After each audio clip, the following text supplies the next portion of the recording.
títí dàsìkò yìí lọ̀rọ̀ náà ṣì ń ṣe ọ̀pọ̀ èèyàn ní kàyéfì ńlá nígbà tí gbajúgbajà ọkùnrin oníṣòwò ìlú Èkó kan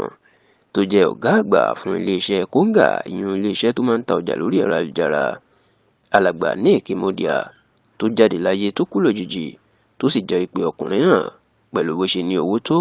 ó mà parẹ́ fúnra ẹ̀ ni tó jẹ́ pé láti ilé orí òkè tó ń gbé lágbègbè Lẹ́kì ní ìpínlẹ̀ Èkó ló ti bẹ́ lulẹ̀ tó kú. Ọjọ́ ìṣẹ́gun ìyẹn ọjọ́ Tuesday ọ̀sẹ̀ tá a wà ti ṣe ọjọ́ 25 oṣù kẹfà níṣẹ̀lẹ̀ ìbànújẹ́ yìí máa ṣẹlẹ̀. Tẹlifíṣàn Yorùbá Tòótọ́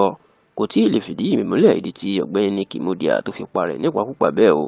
ṣùgbọ́n níṣẹ́ ni ló kàn gun òkè ilé ẹ̀ tó ń gbé ní Lẹ́kì tó wò òkè tó wò sàlẹ̀ tó sì bẹ́ lulẹ̀ tó parẹ́. Tẹlifíṣàn Yorùbá Tòótọ́ gbọ́ pé kí Nick Imudia kó tó jáde láyé kó tó parẹ́, a gbọ́ pé àbúrò ẹ̀ka tó wà lórílẹ̀‐èdè United States of America ìyẹn ìlú Amẹ́ríkà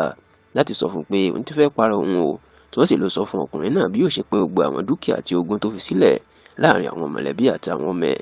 A gbọ́ pé lẹ́yìn tí Nick Imudia ṣe léyìí ó tún gbé fóònù pé ọmọbìnrin ẹ̀kan ṣoṣo tó bí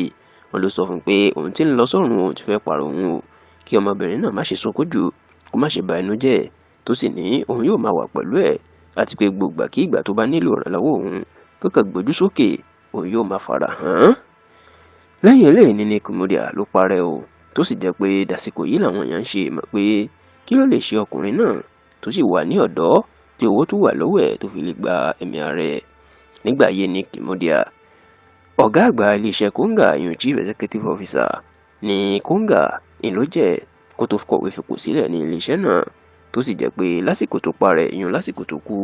ó ní ọ̀gá àgbà iléeṣẹ́ Delight ìyún iléeṣẹ́ tó ń ṣe àwọn iná tó ń lo oòrùn ìyún sólà.